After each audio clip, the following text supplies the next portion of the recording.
Bonsoir ou bonjour, mesdames et messieurs, fidèles abonnés, fidèles téléspectateurs de l'Équateur News Télévision. Comme vous le savez, l'actualité nous oblige, voilà, les médias également nous obligent d'informer. Mais avant d'informer, on s'informe d'abord. Mais aujourd'hui, nous ne sommes pas venus dans le cadre des faits sociaux, nous ne sommes pas venus parler des faits politiques, de la religion bien sûr, mais pas de l'éducation ni de la culture. Mais nous allons discuter avec notre invité aujourd'hui. On essaiera un peu de parler avec lui en ce qui concerne la religion, en ce qui concerne la Bible, en ce qui concerne la foi chrétienne, tout ça. Ça sera au cours de cette émission. Mais avant de commencer, je vous prie de pouvoir vous abonner massivement sur notre chaîne. Essayez de liker, commenter, partager massivement cette émission parce que je crois qu'on va passer de très bons moments ici avec notre invité. N'oubliez surtout pas, abonnez-vous, c'est ce qui compte beaucoup plus. On fait qu'on puisse tenir les coins et les recoins du monde entier. Dans notre émission, comme vous le savez, nous avons reçu notre invité, mais il va se présenter. Bonjour. Bonjour, monsieur le journaliste. Vous êtes qui et puis vous travaillez comment? Vous avez reçu dans notre émission aujourd'hui, si vous pouvez vous présenter. Ok, merci beaucoup pour la parole. Moi, c'est l'apôtre David Kimpinde. Je suis de l'église Jésus-Christ sauve mon âme. Et je parle de l'église, c'est une façon de faire comprendre aux gens. Alors, nous, c'est Jésus-Christ sauve mon âme. Voilà, très bien. On continue avec notre émission. Vous venez de le suivre. Il s'appelle apôtre David Kimpinde. Il est de l'église Jésus sauve mon âme. Avec lui aujourd'hui, nous allons discuter sur un thème.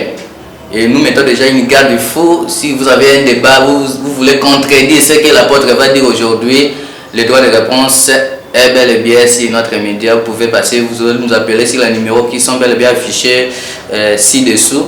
Et puis nous vous répondrons davantage afin que vous puissiez venir contredire, soit de soutenir ce que l'apôtre va dire aujourd'hui. Mais avant de commencer, on vous annonce d'abord le thème que nous allons discuter avec l'apôtre aujourd'hui, c'est le péché et la loi. Avec l'invité, nous allons discuter. Sans plus tarder, monsieur l'apôtre, qu'est-ce que vous voulez? Vous êtes venu nous parler en ce qui concerne le péché et la loi. Qu'est-ce que la communauté, peut-être l'église, les chrétiens, les croyants, ne maîtrisent pas sur le péché et la loi? Merci beaucoup pour la parole. Comme je vous ai annoncé dès le début, moi, c'est l'apôtre David Kimpinde de l'église Jésus-Christ sauve mon âme. Alors, nous voulons parler sur les péchés ainsi que la loi. Alors, sur ce, nous voulons commencer d'abord par un verset. Nous sommes dans Jean, chapitre 8, verset 32. Vous pouvez nous aider d'abord avec ça. Nous sommes là, on va lire tous les versets ici. Voilà. Jean chapitre 8 verset 32 dit ceci: vous connaîtrez la vérité et la vérité vous affranchira. Vous connaîtrez la vérité et la vérité vous affranchira. Qu'est-ce que vous voulez faire comprendre aux téléspectateurs? C'est-à-dire que nous sommes venus avec la vérité de lui-même qui est Jésus-Christ. Nous voulons maintenant expliquer à la face du monde c'est quoi maintenant cette vérité. Parce que ce que nous voyons dans la plupart des églises, bon, ce que vous appelez église, en tout cas, ça ne correspond pas à la parole de l'Éternel. Le bâtiment que nous avons là, ce n'est pas l'église où nous partons les dimanches. Là où vous partez les dimanches, ce n'est pas l'église, mais ce sont des bâtiments. Ce sont des bâtiments. Et ce sont des bâtiments qui nous permettent de nous protéger contre les intempéries. Mais en réalité, ce ne sont pas des églises. Comment ça? Donc chez vous, il n'y a pas l'église, vous n'avez pas aussi ces bâtiments que vous... Les bâtiments existent. Mais maintenant, c'est quoi l'église? L'église, c'est un corps d'un homme. C'est le corps d'un homme. L'église, soit église, soit temple, c'est un corps d'un homme. Et si vous prenez 1 Corinthiens 6, verset 19, là c'est en passant directement, là on précise c'est quoi le temple de Dieu, c'est ton corps. Maintenant, quand est-ce que ton corps devient maintenant un temple ou église de Dieu? C'est au moment là où tu ne mènes plus une vie de péché. Tant que tu es dans le péché, donc ton corps n'est plus un temple de Dieu. Voilà. Alors, vous allez encore nous aider avec l'autre verset. C'est Jean 2, chapitre 1, verset 9 à 10. Voilà. Nous lisons Jean 2, chapitre 1, verset 9 à 10. Quiconque va plus loin et ne demeure pas dans la doctrine de Christ n'a point Dieu. Celui qui demeure dans cette doctrine a le Père et le Fils. Si quelqu'un vient à vous et n'apporte pas cette doctrine, ne le recevez pas dans votre maison et ne lui dites pas salut. Voilà. C'est-à-dire que tout celui qui ne veut pas être dans ce que Dieu demande, ne le recevez pas. Recevez celui qui vous amène la vérité. Recevez celui qui vous dit qu'un chrétien ne peut pas pécher. Voilà la personne que vous êtes censé de faire quoi? De recevoir. Alors, nous voulons maintenant le développer et pour savoir davantage la réalité. Voilà. Alors, vous pouvez nous aider avec le verset suivant. Là, nous sommes maintenant dans 1 Jean 3, verset 4. Verset 4. Quiconque pêche transgresse la loi, et le péché est la transgression de la loi. Quiconque pêche transgresse la loi, et le péché est la transgression de la loi. C'est-à-dire quoi? Le péché existait depuis longtemps. Parce que les gens se posent aussi des questions. Mais Lucifer, il était avec Dieu. Or, là où il y a Dieu, il y a la sainteté. Mais comment est-ce que Lucifer est parvenu à pécher? Pour vous répondre, partout là où il y a une créature créée à l'image de Dieu, il y a les péchés. Il y a les péchés. C'est-à-dire quoi?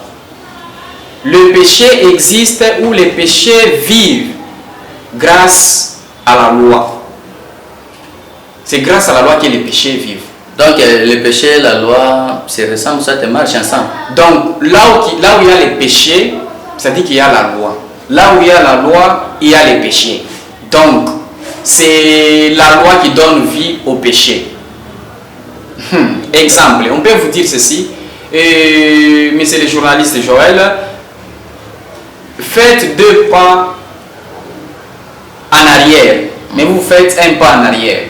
Ouais. Vous n'avez pas obéi à la loi. Vous n'avez pas obéi à la loi. Ça veut dire que vous avez péché. Vous avez péché. Parce qu'on vous a de faire 2 pas en arrière, vous avez fait un pas en arrière. Vous n'avez pas obéi. Là, c'est grave. Ça veut dire que les gens qui sont emprisonnés, ce sont des pécheurs. En quelque sorte, c'est ce que vous voulez dire. Bon, dans ce contexte-là, ce n'est pas tout le monde qui est emprisonné aujourd'hui qui peut être coupable. Non. Ce n'est pas tout le monde. Il y a même les innocents. Il y a même les innocents.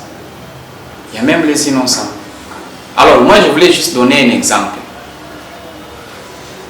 Aujourd'hui, vous pouvez être dans une famille.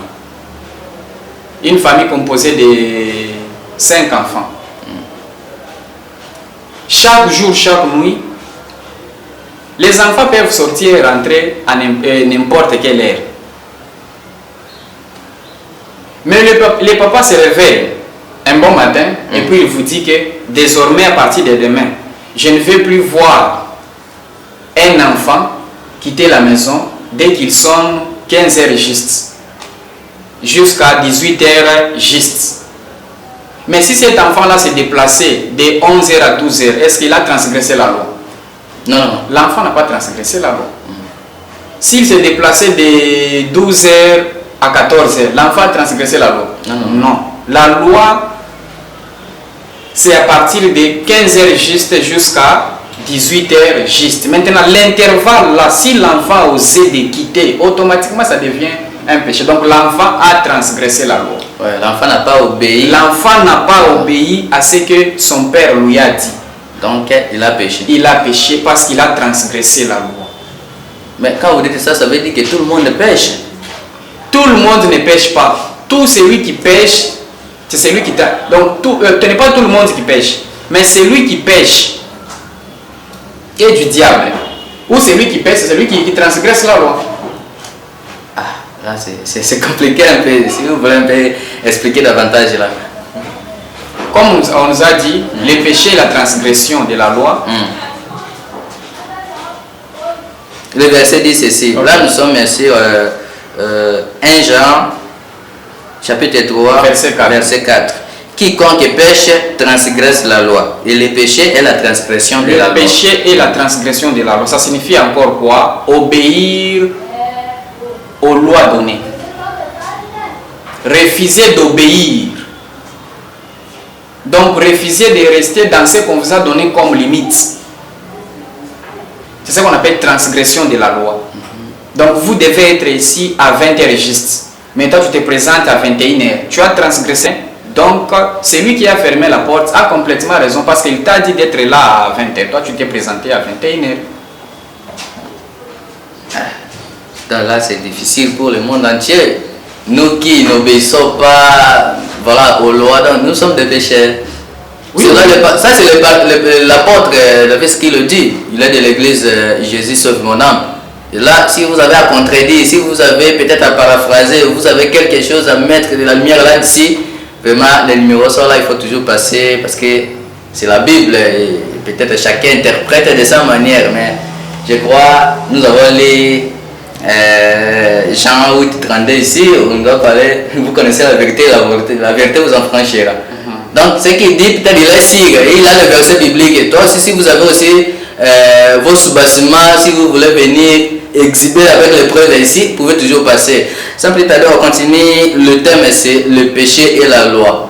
Le pasteur dit que si l'apôtre, il ne veut pas qu'on l'appelle pasteur, il est l'apôtre, il dit que si vous transgressez la loi, c'est-à-dire si vous ne respectez pas la loi, vous ne obéissez pas à la loi, vous avez péché.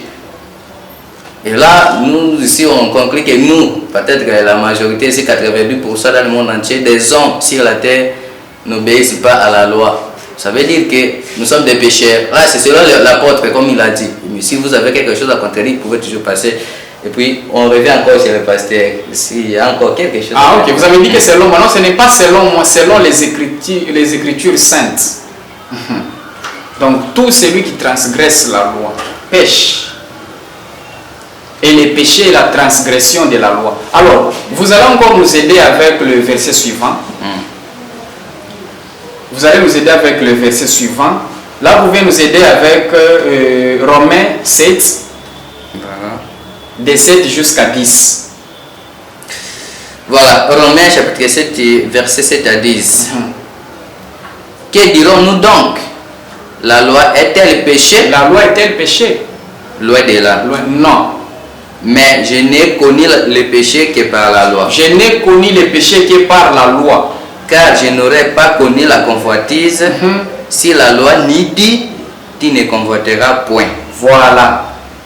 Et le péché, saisissant l'occasion, produisit à moi par le commandement toutes sortes de convoitises.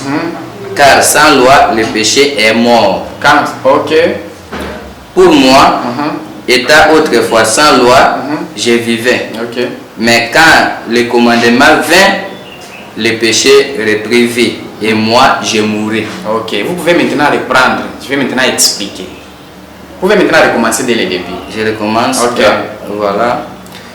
Nous sommes ici, Romains chapitre 7, verset 7 à 10. Que dirons-nous donc? Ok. La loi est-elle péché? Ok. Lentement. Ah, voilà. Que dirons-nous donc? La loi est-elle péché? Ok. C'est une question, je pense, là. Voilà, c'est une question. Ok. Est-ce que la loi est comment? Est-elle péché? Est-elle péché? Continue. Loin de là. Non. La loi n'est pas un péché. On continue. Mais je n'ai connu le péché que par la loi. Mais je n'ai connu le péché que par la loi.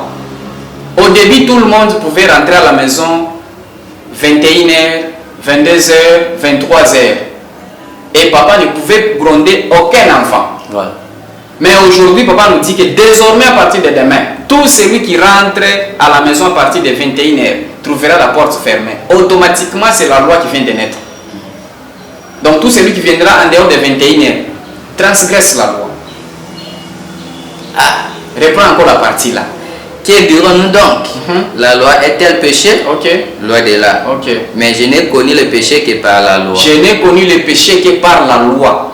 Donc c'est la loi qui fait en sorte que le péché puisse exister. Donc partout là où il y a une créature créée à l'image de Dieu, il y a la loi. Car je n'aurais pas connu la convoitise si la loi n'y dit. Si la loi n'existait pas, il ne pouvait pas y avoir de péché. Il ne pouvait pas y avoir de péché. Ok. Tu ne convoiteras point. Tu ne convoiteras point.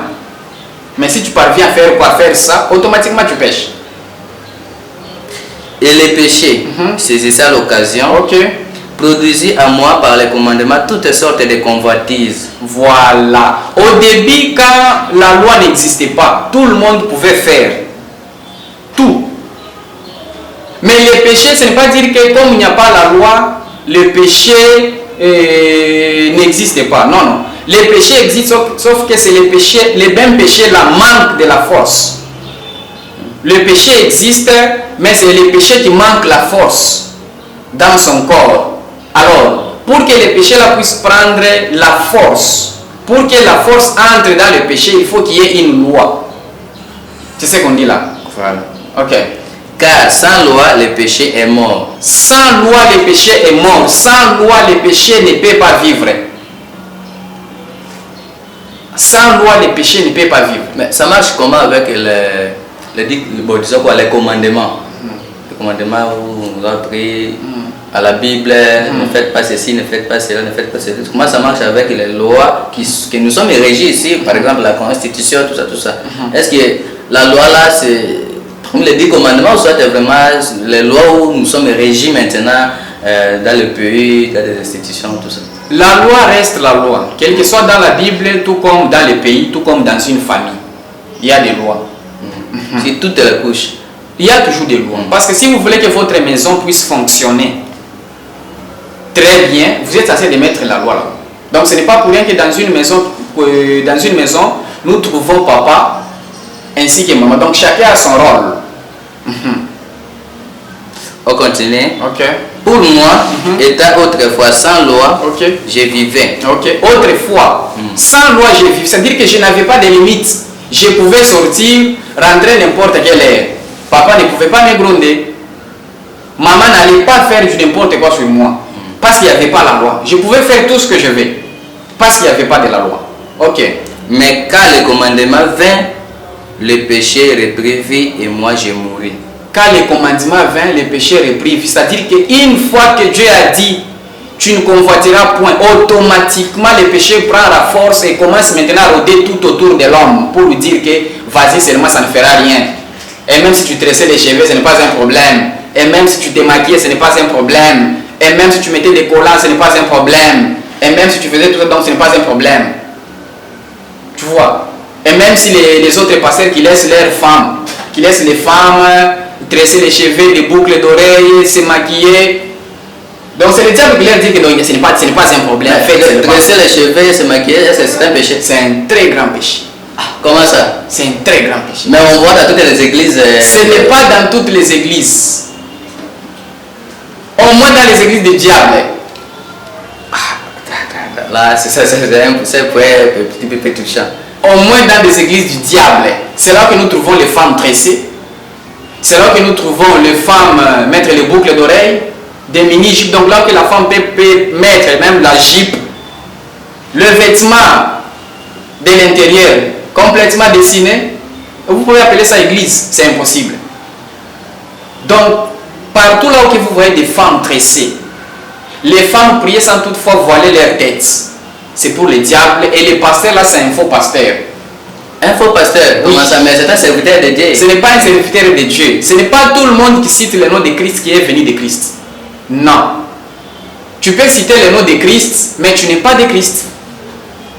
Comment vous prouvez que les chrétiens, je ne sais pas moi si vous allez encore accentuer si c'est qui les chrétiens ou soit de quoi. Maintenant, les églises, que les femmes maîtresses se maquillent, Ce ne sont pas des bonnes églises, c'est ce que vous voulez dire. Ce sont des enfants de Dieu. Ce ne sont pas des enfants de Dieu. Ce ne sont pas les enfants de Dieu. Et ce sont des enfants de Dieu. Raison pour laquelle nous avons commencé par expliquer c'est quoi les péchés. 1 Jean 3, 4 nous a bien précisé que le péché est quiconque pêche transgresse la loi et le péché est la transgression de la loi. Donc, ce qui est interdit et que tu le fais, sache que tu n'es pas un enfant de Dieu, tu es l'enfant du diable. Tu as transgressé la loi. Donc, les gens là qui s'appellent des pasteurs, ce ne sont pas des pasteurs venant de Dieu, mais ce sont des pasteurs venant du diable. Ce sont des faux pasteurs, les enfants du diable. Donc, partout là où vous êtes, si tu t'appelles pasteur et que le maman de votre assemblée tresse les cheveux, tu es un faux pasteur. Tu dois faire le tout, se repentir et venir te baptiser. Nous sommes là. Est-ce que vous avez des preuves pour peut-être éclaircir voilà, à nos téléspectateurs, c'est quoi il y a une référence biblique qui prouve que les femmes ne peuvent pas tresser? Les femmes ne peuvent pas tresser. Vous pouvez prendre 1 Timothée 2, 9. On va lire ensemble pour ne pas vous rester en suspense. 1 Timothée 2, 9. Voilà, la Bible dit ceci. Ok. Je veux aussi que les femmes vêtues d'une manière décente, avec pudeur et modestie. Jusqu'à ce stade d'abord. Voilà. Je veux que les femmes vêtues d'une manière décente, pudeur et modestie. Voilà. Si je m'arrête à ce stade, c'est comme s'il n'y a rien. Ici, on interdit aux femmes de mettre les pantalons. On interdit aux femmes de s'habiller très mal. Alors, ça semble être codé. Maintenant, nous allons faire appel à un autre verset qui viendra décoder juste d'abord cette partie. Et, monsieur le journaliste, vous pouvez nous aider avec Deutéronome 22, verset 5. Voilà. Une femme ne portera point un habillement d'homme. Une femme ne portera point un habillement d'homme. Attendez d'abord. Une femme ne portera point un habillement d'homme. Toi, tu t'appelles chrétienne. Tu te présentes dans ce que tu appelles église. Tu t'habilles en jupe, pagne. Mais en rentrant à la maison, tu remets encore les pantalons. Maintenant, moi, je me pose la question. Tu obéis à ton faux pasteur ou bien tu obéis à l'Éternel? Parce que si tu étais l'enfant de Dieu, même attitude que tu avais présentée à ton assemblée, tu allais encore les présenter aussi dans ta maison, dans les quartiers, partout là où tu es. Donc tu nous as présenté deux faces différentes. Donc tu es enfant du diable. On continue, on commence, nous sommes ici de Deutéronome, chapitre 22, verset 5. Une femme ne portera point un habillement d'homme. Un habillement d'homme. Et un homme ne mettra point des vêtements de femme. Vêtements de femme. Okay. Car quiconque fait ces choses est en abomination à l'Éternel, ton Dieu. Amen.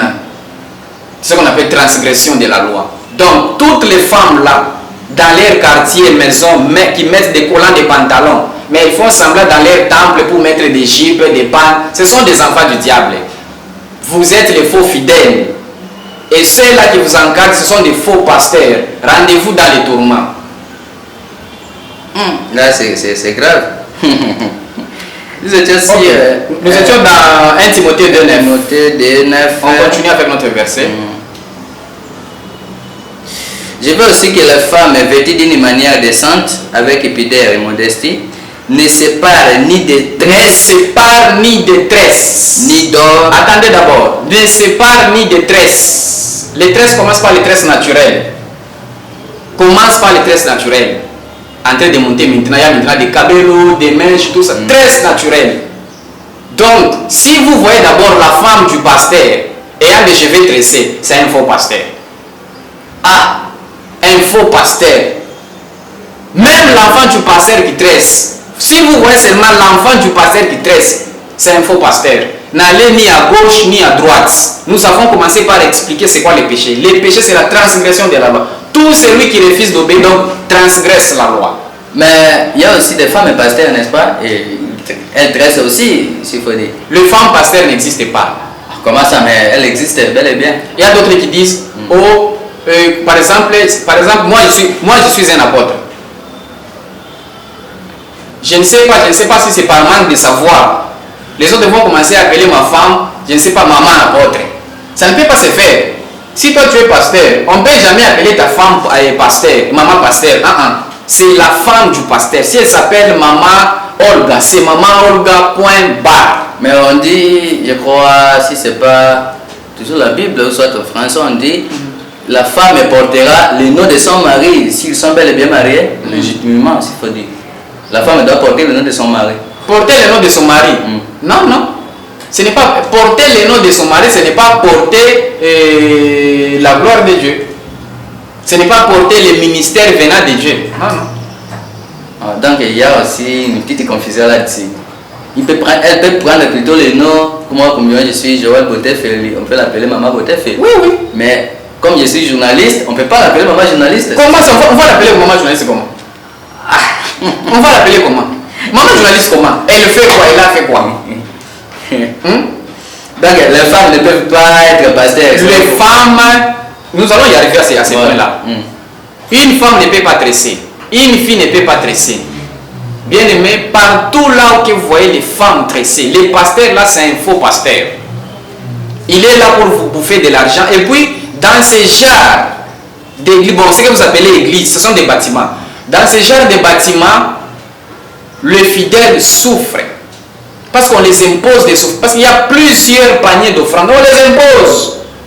Donc leur objectif, ce n'est pas faire en sorte que les âmes là soient sauvées. Non. Leur objectif, c'est faire en sorte que les pasteurs gagnent de l'argent auprès de leurs fidèles. Mais l'offrande aussi, c'est recommandé dans la Bible. Parce que l'offrande, c'est quelque chose que les pasteurs inventent ou soit c'est vraiment... Les pasteurs n'inventent pas. Les pasteurs n'inventent pas, sauf que à chaque alliance, Dieu a sa manière de travailler.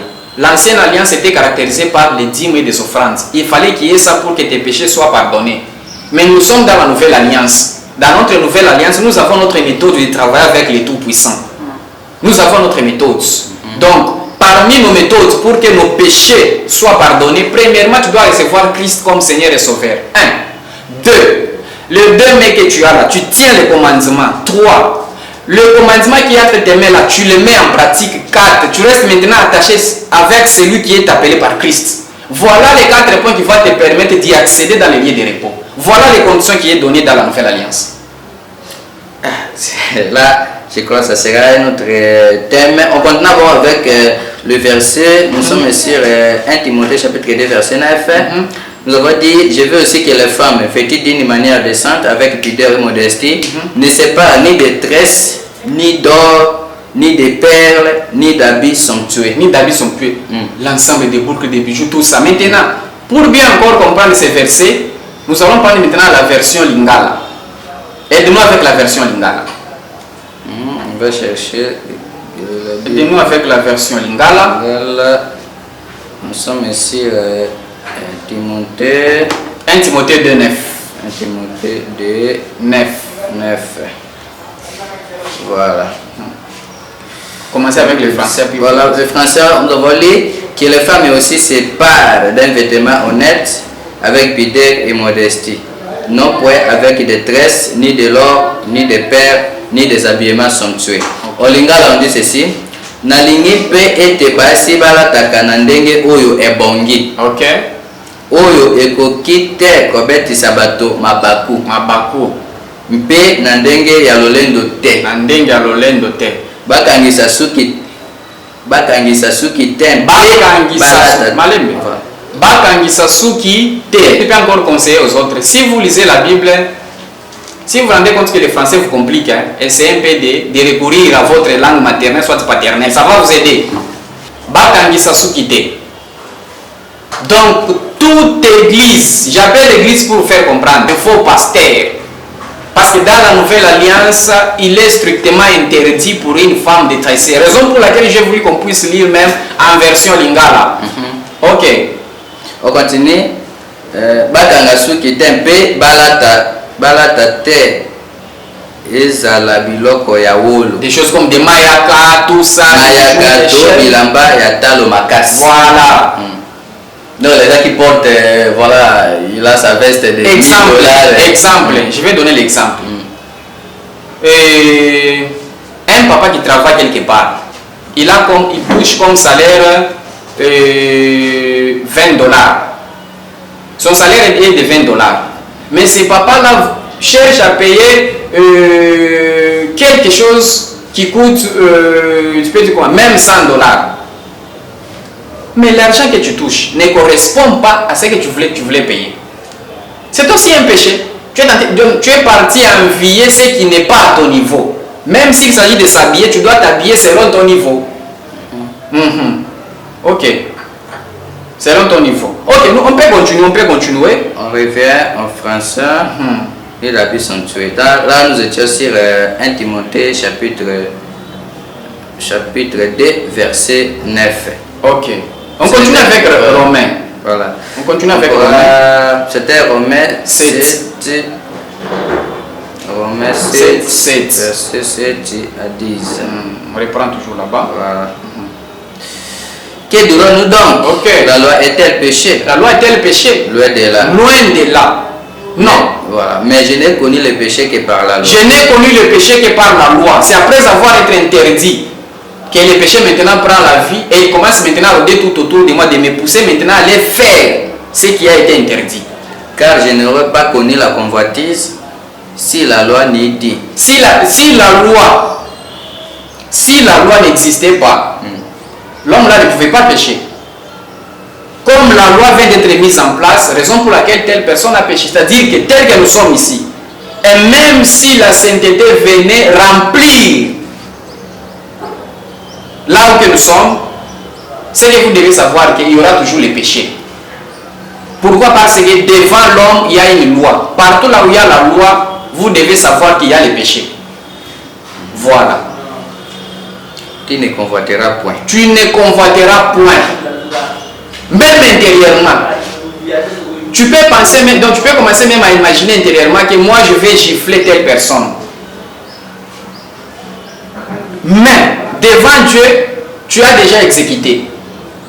Mais devant mon frère, lui ne saura pas que c'est ce que tu es en train d'imaginer contre lui. Mais devant Dieu, c'est déjà exécuté. C'est ce qui est arrivé à Lucifer.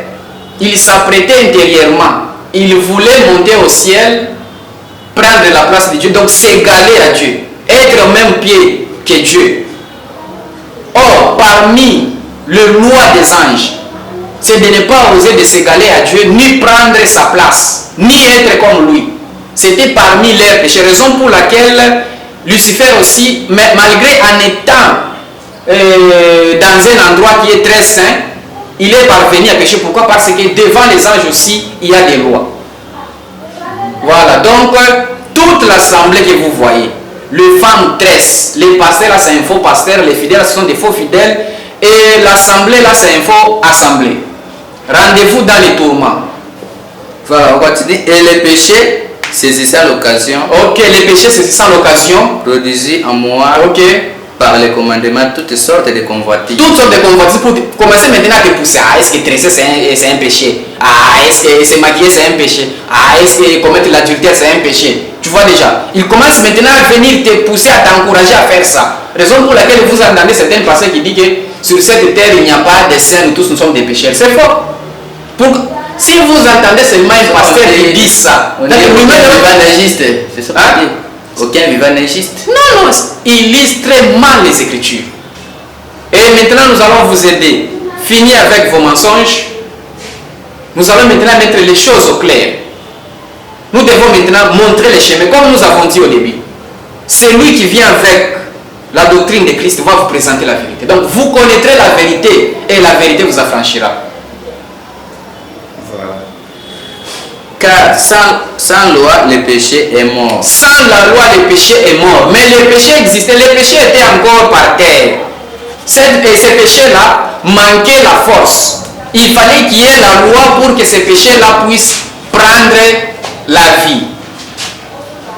Pour moi, étant autrefois sans loi, je vivais. Je vivais. Quand il n'y avait pas de limite, je pouvais quitter la maison.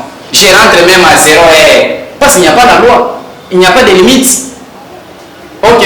Mais quand le commandement vint, le péché reprit et moi je mourus. Ah, quand le commandement vint, une fois qu'on vient de faire quoi? De mettre en place cette loi, qu'on vient d'établir maintenant des limites, automatiquement, le péché reprend sa vie et il commence maintenant à rôder tout autour de moi, de me convaincre qu'en faisant la masturbation, ce n'est pas un péché.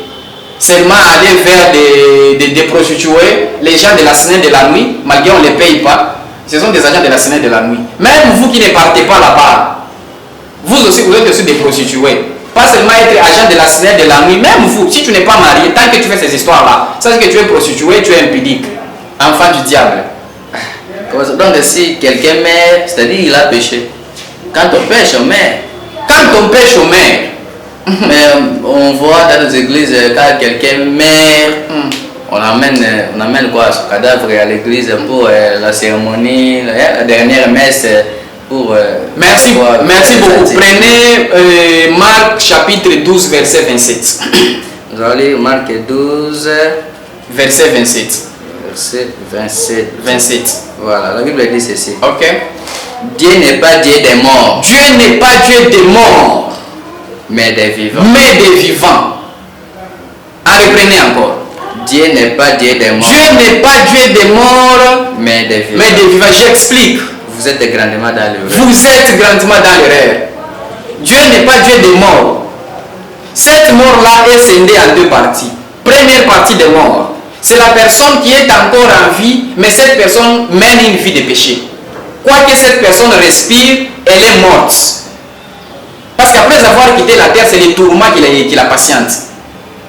Je ne suis pas un Dieu des morts. C'est-à-dire quoi? Cette personne qui est en vie, comme elle est dans les péchés, sa prière ne peut jamais arriver la vie à l'éternel. Raison pour laquelle vous voyez plusieurs personnes aller dans les montagnes, déserts, prier toute la nuit, autant de retraites, autant de jeûnes. Mais ils ne voient pas de changement. Pourquoi? Parce que vous êtes des enfants du diable.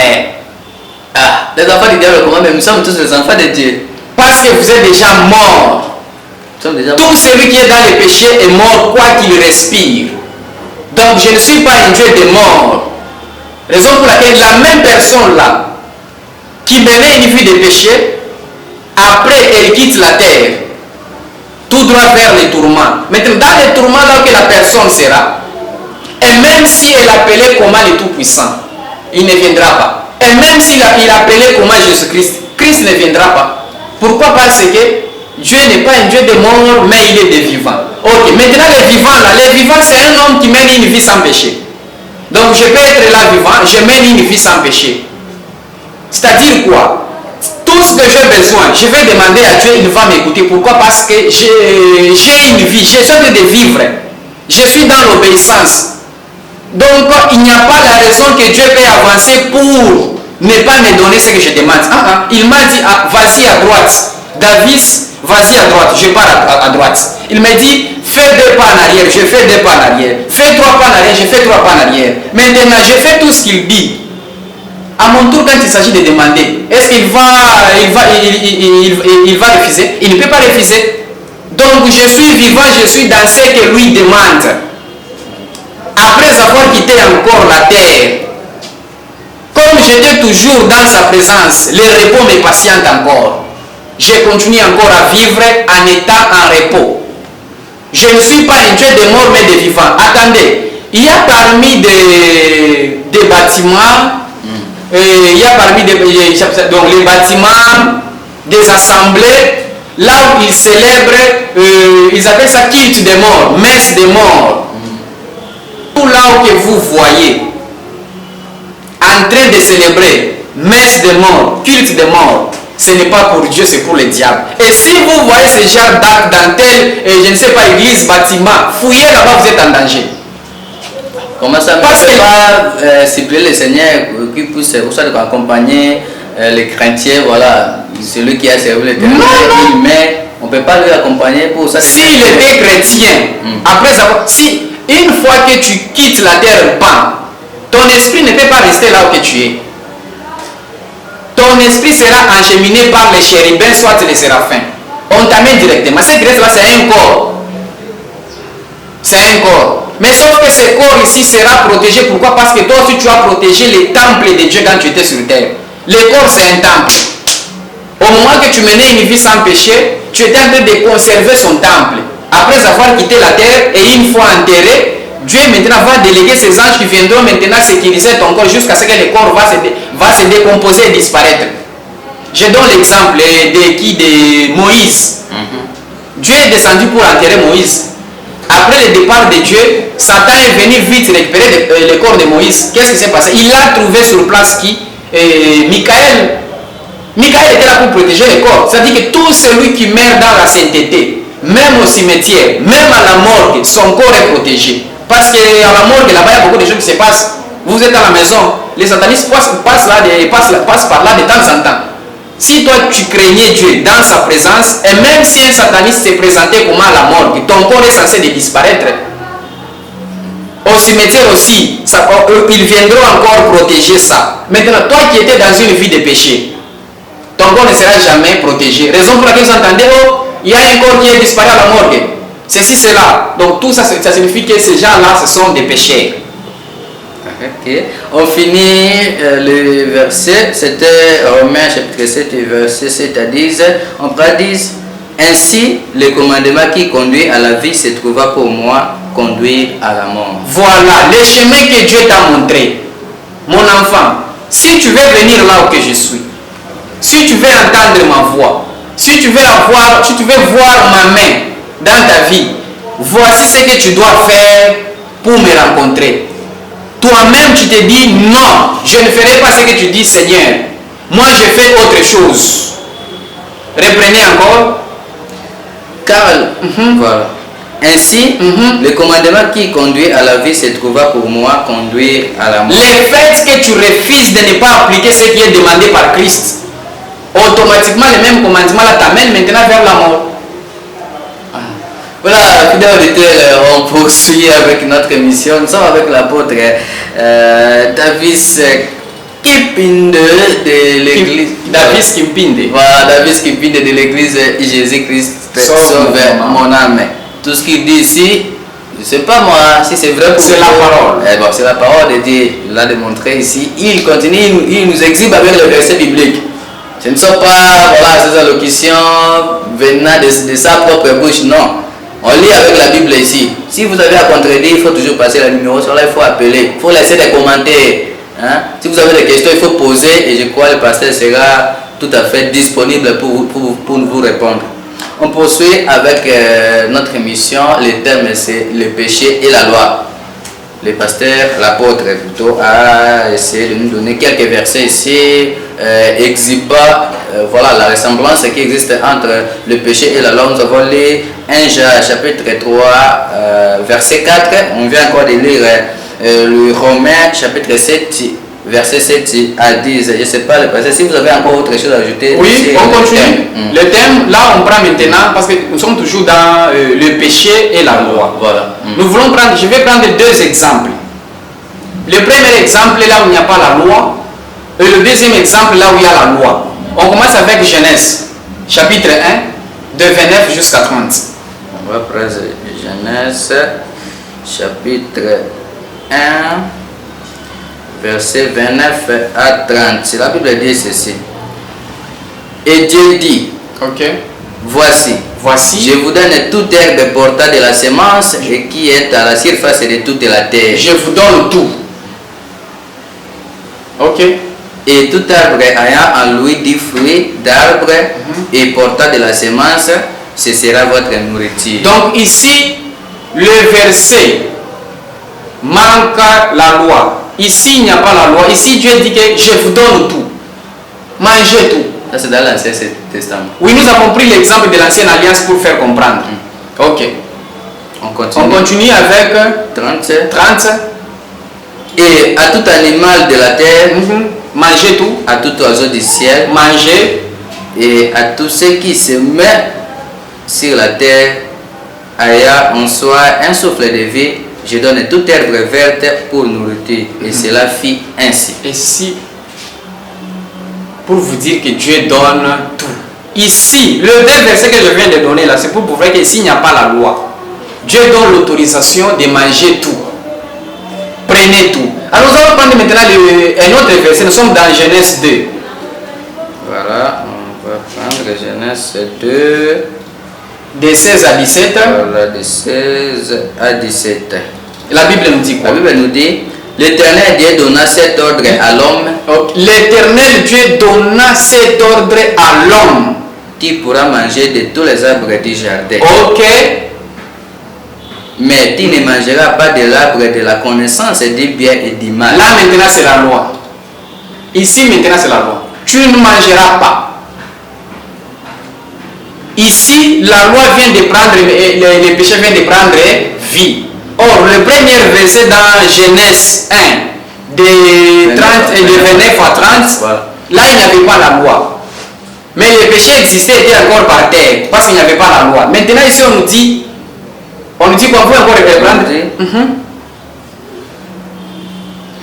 Mais on commence d'abord par 16. Oui. L'Éternel Dieu donna cet ordre. Cet ordre. Tu pourras manger de tous les arbres du jardin. Tout. Ok. Voilà. Mais tu ne mangeras pas de l'arbre de la connaissance du bien et du mal. Sauf à cet arbre. Sauf à cet arbre. Automatiquement c'est la loi. Comme il y a le sauf, comme il y a les mains, automatiquement la loi vient d'être mise en place. Et la même loi maintenant donne la vie au péché. Les péchés se réveillent, commencent maintenant à rôder tout autour de ces créatures. Et raison pour laquelle, ok, continuons. Car le jour où tu en mangeras, tu mourras. Tu mourras. Et quand ils ont mangé les deux personnes là, qu'est-ce qui s'est passé? Dieu les a chassés. Transgression de la loi. Le péché, quiconque pêche transgresse la loi. Et le péché, la transgression de la loi. Après avoir transgressé la loi, outsider. Pour vous dire que vous qui recevez des femmes qui tressent, vous êtes des faux pasteurs. Vous êtes les enfants du diable. Mais pourquoi vous appelez les enfants de Dieu? Nous sommes tous les enfants de Dieu. Non, pas les enfants de Dieu. Est-ce que vous avez soit des références bibliques équipées? Nous allons maintenant prendre 1 Jean 3 de 6 jusqu'à 10. Voilà, 1 Jean 3 de 6 à 10. La Bible dit ceci. Ne soyez, en tout cas, bien aimé, ne soyez pas, je ne sais pas, terrorisés par leurs vestes, cravates, je ne sais pas quoi, véhicules. Je vous dis, partout là où que vous voyez les femmes dressées, fouillez, il y a les diables. Les femmes qui prient sans toutefois voiler leur tête, c'est la transgression de la loi. Fouillez là-bas.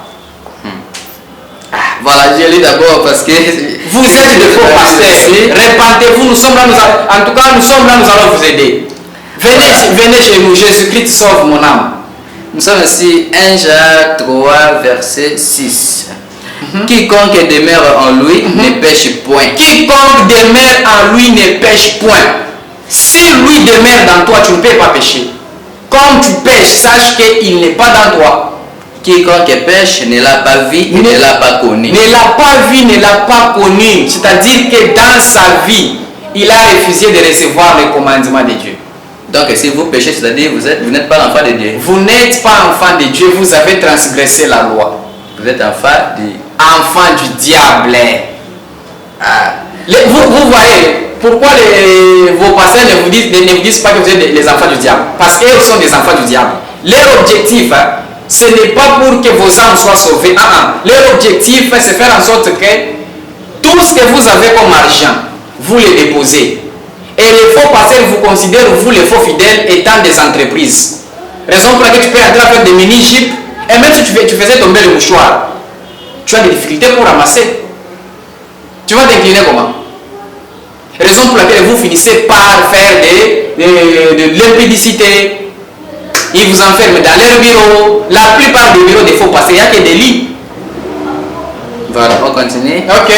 Petits enfants, que personne ne vous séduise. Que personne ne vous séduise. Celui qui pratique la justice est juste. Celui qui pratique la justice est juste. Comme lui-même est juste. Comme lui-même est juste. Tu ne peux pas t'appeler chrétien mais tu es prostitué. Tu ne peux pas t'appeler chrétienne mais tu tresses les cheveux. Tu ne peux pas t'appeler chrétien. Tu ne peux pas t'appeler pasteur mais tu reçois des femmes dans des mini-jupes, tu les vois dans leur quartier en collant, en pantalon. Et puis le dimanche prochain, tu les reçois encore. Tu ne peux pas t'appeler pasteur chaque dimanche, vous faites que des repentances. Les enfants du diable. On continue, on va trouver pourquoi il parle des enfants du diable. Nous sommes sur 1 Jean chapitre 3, du verset 6 à 10. On poursuit. Celui qui pêche est du diable. Celui qui pêche est du diable. Car le diable pêche dès le commencement. Car le diable pêche dès le commencement. Alors, si votre pasteur vous dit que sur cette terre il n'y a pas de saint, c'est un faux pasteur, enfant du diable, criminel, bandit, fouillé. C'est que vous patientez les tourments. Le Fils de Dieu apparu afin de détruire les œuvres de Dieu. Le Fils de Dieu est apparu maintenant. Détruire signifie quoi? Au moment où tu mènes une vie sans péché, tu es en train de détruire les œuvres du diable. Mais Jésus-Christ est venu pour tout le monde, non? Mais pas tout le monde, mais était venu pour les pécheurs, s'il faut dire. Automatiquement, tu as déjà donné la réponse. Il n'est pas venu pour tout le monde. Christ n'est pas venu pour tout le monde. Mais quelle catégorie de pécheurs là? C'est seulement tous les pécheurs? Non. Y a-t-il des catégories? Il y a des catégories. Ça, Matthieu 11, 28. Matthieu 11, verset 28. Verset 28. Dit ceci. Ok. Venez à moi, vous tous qui êtes fatigués et chargés. Vous tous qui êtes fatigués et chargés. Et je vous donnerai du repos. Et je vous donnerai du repos. C'est ici que les faux pasteurs, vous êtes coincés. Vous les faux apôtres, les enfants du diable, les faux fidèles, les faux évangélistes. C'est ici que vous êtes coincés. Et c'est à travers ça que les faux pasteurs continuent encore à bouffer de l'argent aux faux fidèles. À les encourager que c'est tout le monde que Christ est venu chercher. C'est pas tout le monde. Venez à moi. Venez à moi. Vous tous qui êtes fatigués et chargés. Et je vous donnerai du repos. Je vais maintenant. Il ne s'adresse pas à tous les pécheurs. Je vais maintenant démontrer. Voilà. Je démontre. Le verset là, je nomme ça. Le verset là, je nomme ça verset. Je vais nommer ça phrase numéro 1. Ouais. Hein? Matthieu 11, 28. Je nomme ça comme phrase numéro 1. On dit: venez à moi, vous tous qui êtes fatigués et chargés, et je vous donnerai du repos. Je nomme ça phrase numéro 1. Maintenant, voici ce qui vient de moi. Venez à moi, vous tous, et je vous donnerai du repos. Il y a la différence. On va maintenant vérifier. Voilà. On commence avec ce qui est de la Bible. On dit quoi? Venez à moi, vous tous qui êtes fatigués et chargés, et je vous donnerai du repos. Du repos. Voilà. Ici, qu'est-ce que nous constatons? Il y a la présence de charge et fatigue. Voilà. Donc quand Christ est venu, c'est uniquement pour des personnes qui sont fatiguées et puis chargées. Toi tu es prostitué, est-ce que tu es fatigué? Tu n'es pas fatigué. Toi tu tresses les cheveux, est-ce que tu es fatigué? Tu n'es pas fatigué.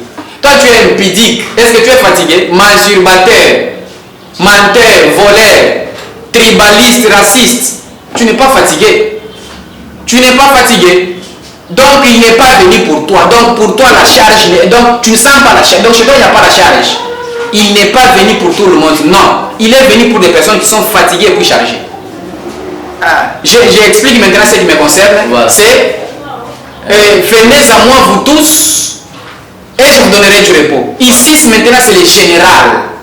Pour Christ c'était particulier. Pour moi maintenant c'est le général. Venez à moi vous tous et je vous donnerai du repos. Si Jésus-Christ avait parlé de cette manière, je ne pouvais pas être là pour vous prêcher.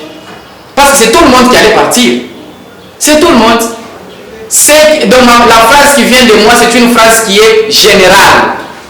Maintenant, vous les faux pasteurs, quand vous interprétez ces versets, vous ne l'interprétez pas selon le particulier, mais vous l'interprétez selon le général.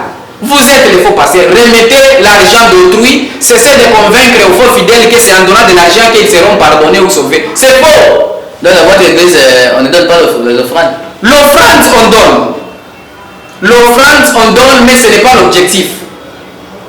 L'objectif, c'est faire en sorte que les âmes soient sauvées. Et l'offrande, là, tu dois donner selon ta volonté. Ce n'est pas moi qui dois fixer en prenant l'enveloppe. Oh, l'enveloppe de $500, l'enveloppe de $300. Venez prendre. Là, tu me pousses, tu me forces. C'est fort, beaucoup plus dans les églises. Ce sont des faux pasteurs, des fausses églises, des fausses assemblées. Vous êtes les enfants du diable. Cessez d'escroquer les enfants d'autrui. On va continuer, fidèles téléspectateurs, vraiment, c'est intéressant. Je pense que vous avez à contredire. Je crois, ceux dont vous êtes taxés, les faux pasteurs, les enfants du diable, vous aurez peut-être un droit de réponse. Appelez-nous dans les numéros qui sont bel et bien sous-mentionnés là. Ça sera vraiment un honneur de vous recevoir pour contredire ce que l'apôtre dit ici. On continue avec 1 Jean 3, de 7 à 10. On a déjà lu 7 et 8. Maintenant, nous sommes sur, verset 8. Celui qui pêche est du diable. Celui qui pêche est du diable. Parce qu'il a transgressé. Voilà, car le diable pêche dès le commencement. Car le diable pêche dès le commencement. Parce que devant les anges, il y a aussi des lois, raison pour laquelle Lucifer et les autres ont péché. Le Fils de Dieu apparaît afin de détruire les œuvres. Il est apparu maintenant pour nous donner les chemins, de méthodes, les commandements, la loi qu'il faut appliquer pour maintenant être sauvé. Voilà. Quiconque est né de Dieu ne pratique pas le péché. Quiconque est né de Dieu ne pratique pas les péchés. Parce que la semence de Dieu ne demeure. Parce que la semence de Dieu demeure en lui. Parce que la semence de Dieu demeure en lui. La semence là c'est quoi? Aidez-nous avec Galates 5, 25. On va prendre Galates 5, 25. Galates 5, 25. La Bible dit ceci. Si nous vivons par l'Esprit, marchons aussi selon l'Esprit. La semence là, c'est le Saint-Esprit qui est dans vous. Ajoutez-nous aussi Jean 16, 13. Jean 16, 13. Voilà, la Bible dit ceci.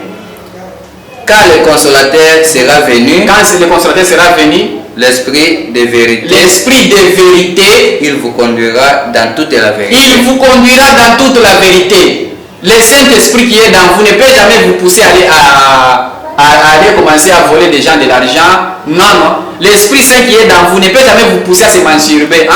Le Saint-Esprit qui est dans vous ne peut jamais te pousser à se maquiller. Le Saint-Esprit qui est dans toi ne peut jamais te pousser à forcer aux fidèles de donner des dîmes. Non. Car il ne parlera pas de lui-même, mais il dira tout ce qu'il aura entendu et il vous annoncera les choses à venir. C'est ça la vérité que nous sommes là pour vous présenter maintenant. Ok, on peut maintenant rentrer.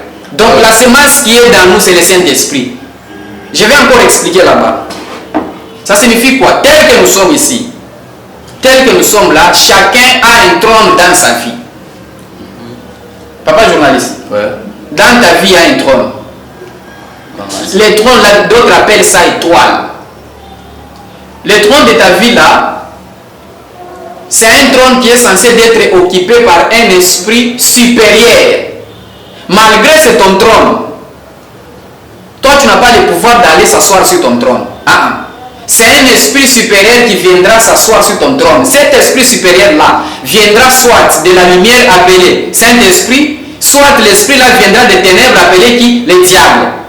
Raison pour laquelle on dit que quand le consolateur viendra, vous conduira dans toute la vérité. Maintenant, c'est le Saint-Esprit qui vient maintenant occuper ton trône. Et il commence maintenant à faire quoi? À te guider. Comment est-ce que tu peux pécher? Un chrétien ne pêche pas. Maintenant, si ce n'est pas le Saint-Esprit qui est assis sur ton trône, c'est le diable qui vient s'asseoir. Raison pour laquelle tu pêches. Mais il y a déjà, soit le diable, on parle quoi de Mbassou, il sort de Bouluré. Ce ne sont pas des chrétiens, ou soit ce sont les diables qui habitent en eux. Si vous voyez une personne subir les sorts des pasteurs empoisonnés, tout ça. Ce ne sont pas des pasteurs, ce sont des voleurs. Ce ne sont pas des pasteurs. Alors vous entendez quelque part que celui que vous appelez, je ne sais pas, pasteur, il a été empoisonné. On lui a jeté les sorts. Mais bien aimé, sur ton trône, c'est le Saint-Esprit qui est assis. C'est la lumière maintenant qui est dans toi. Comment est-ce que la chose de ténèbres peut venir faire gonfler ta jambe? Comment vous pouvez expliquer ça? Vous êtes des menteurs, des enfants du diable. Si tu es de la lumière, tu es maintenant attaché à la lumière, ce qui te concerne maintenant, c'est tout ce qui vient de Dieu. Donc, si les histoires là de Mbassou, de tout ça, les sorts viennent attaquer ton corps, sache que tu es du diable. Et si vous avez déjà appris quelque part qu'un pasteur est mort du poison, c'est un faux pasteur. Tel fidèle, on lui a jeté je ne sais pas quoi, c'est un faux fidèle. On continue avec 1 Jean 3. C'est par là que se font reconnaître les enfants de Dieu et les enfants du diable. C'est par là que se font connaître les enfants de Dieu et les enfants du diable. Tout celui qui pêche est du diable. Ce sont les Écritures, c'est pas les pasteurs, même moi là. Tout celui qui pêche est du diable. Toi qui pêches et puis qui s'appelle pasteur, tu dois faire le tout pour se repentir. Tu es un enfant du diable, tu dois te repentir. Bien, moi je vais vous dire ceci. Il y a beaucoup de choses à faire ici comme commerce. Vendez même des thomsons, vendez même... Il y a plusieurs poissons que vous pouvez vendre ici. Mais je vous conseille d'être le pasteur. La Bible que vous utilisez là, ça va retourner contre vous-même. La Bible n'est pas Dieu, mais la Bible contient la parole de l'Éternel, la parole sainte. Faites très attention. Il y a un verset qui m'est venu à l'esprit. Prenez Hébreux 4, 12. Hébreux 4, 12. Hébreux 4, 12. La Bible dit ceci. Ok. Car la parole de Dieu est vivante et efficace. Ok. Plus tranchante qu'une épée quelconque à des tranchants. Ok. Pénétrante jusqu'à partager âme et esprit. Ok. Jointure et moelle. Ok. Elle juge les sentiments et les pensées du cœur. Les pensées du cœur. Voilà. Faites très attention. Tu sais que Christ ne te connaît pas. Il ne t'a pas mandaté. Je vous demande de déposer vos Bibles. Répandez-vous. Vaut mieux d'être humilié sur terre que d'aller souffrir éternellement dans les tourments. C'est ce que moi je vous conseille. Alors, moi je pense que, je ne sais pas, les versets, c'était on a dit, c'est par là que c'est fort reconnaître les enfants de Dieu et les enfants du diable. Ok. Quiconque ne pratique pas la justice n'est pas de Dieu. N'est pas de Dieu. Quiconque ne pratique pas la justice n'est pas de Dieu. Donc, si vous voyez seulement les pasteurs ayant sa femme avec des cheveux tressés, papa, n'entrez même pas là-bas, sortez, partez déjà. C'est un escroc. Non plus que celui qui n'aime pas son frère. Non plus celui qui n'aime pas son frère. Celui qui n'aime pas son frère. Celui qui n'aime pas son frère. Si tu aimes ton frère, tu dois lui dire la vérité. Mon frère, tu es impudique, laisse l'impudicité. Au cas contraire, les tourments te patientent. Donc moi, vous les faux pasteurs, je vous aime. Raison pour laquelle je suis passé, c'est pour vous dire la vérité. Incroyable. On poursuit avec notre émission, fidèle auditeur, fidèle téléspectateur de l'Équateur News. Est tellement intéressant, impressionnant aussi et stimulant. Nous avons été prêchés d'une manière ou d'une autre, nous avons subi de diverses interprétations par nos pasteurs. Et il y a un apôtre qui vient, voilà, nier noir sur blanc tout ce que nous faisons dans nos différentes églises. Mais si vous avez quelque chose à raconter, vous pouvez toujours passer. Ici, tout ce qu'il dit n'est pas, disons quoi, clair. Si vous avez quelque chose à contredire, il faut toujours passer. On va poursuivre. Le terme, c'est le péché et la loi. L'apôtre. Bon. Et là, je vais donner le tout dernier verset. Je suis dans 1 Pierre chapitre 1, verset 16. 1 Pierre, on va chercher 1 Pierre chapitre 1, verset 16. Ok. Voilà, la Bible dit ceci. Selon qu'il est écrit, vous serez saints, car je suis saint. Selon qu'il est écrit, vous serez saints, car je suis saint. Je suis saint. Si tu n'es pas saint, tu n'entreras pas dans le royaume de Dieu. Si ton pasteur te dit que sur cette terre il n'y a pas de saint, c'est un faux pasteur, enfant du diable, rendez-vous dans les tourments. Voilà. C'est grave ici.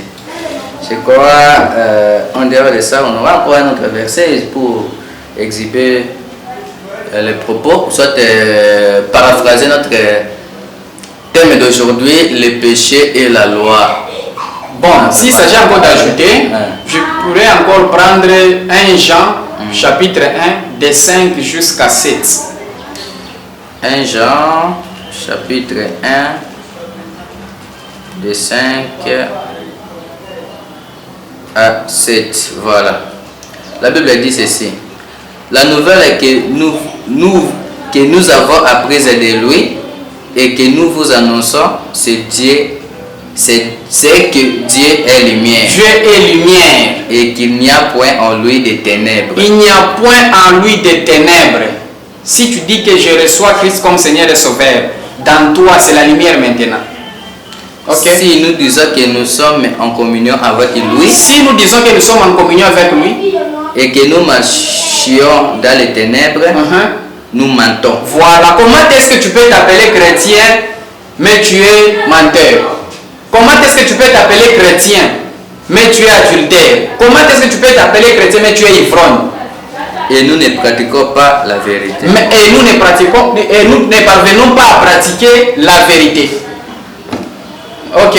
Mais si nous marchons dans la lumière, comme il est lui-même dans la lumière, Nous sommes mutuellement en communion. Nous sommes mutuellement en communion. Ça signifie quoi? Et même si on me jetait des sorts venant des ténèbres, ça ne peut jamais toucher ni ma jambe, ni ma poitrine, parce que je suis dans sa présence. Et le sang de Jésus, son Fils, nous purifie de tout péché. Le sang de Jésus, son Fils, nous purifie de tout péché. Ok. Merci, c'était la toute dernière partie.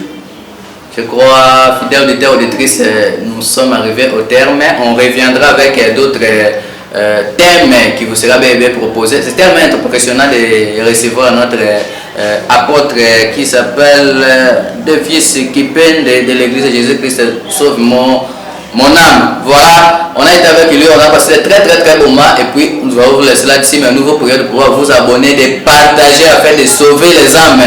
Nous sommes beaucoup plus perdus. Partagez, likez, commentez. Et puis, il y a des numéros là. Si vous avez à contredire, vous avez à ajouter, il faut toujours nous appeler et puis vous serez les bienvenus. C'était Joël Beauté-Félé à la présentation de cette émission. Et puis, nous vous remercions, cher apôtre. Merci beaucoup, monsieur le journal. Nous sommes très contents d'être avec vous. Merci beaucoup et on se retrouve à très bientôt.